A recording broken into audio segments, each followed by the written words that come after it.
Hi mga marikay! Good afternoon! So ngayon, alam nyo ba mga marikay, kahapon, bago ako nag-live ng short, di ba sabi ko ang ganda ng araw, tapos ang init pa. Alam nyo mga marikay, pagkatapos kong nag-live, biglang umulan.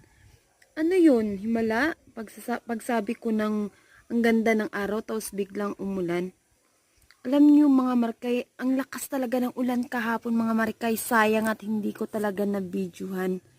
At yun na nga mga marikay, kakatapos ko lang din naglaba. Yung mister ko at yung baby ko mga marikay, natutulog silang dalawa. Kaya ngayon may oras akong mag-live sa aking sarili mga marikay. But mga marikay, huwag nyo naman sanang kalimutan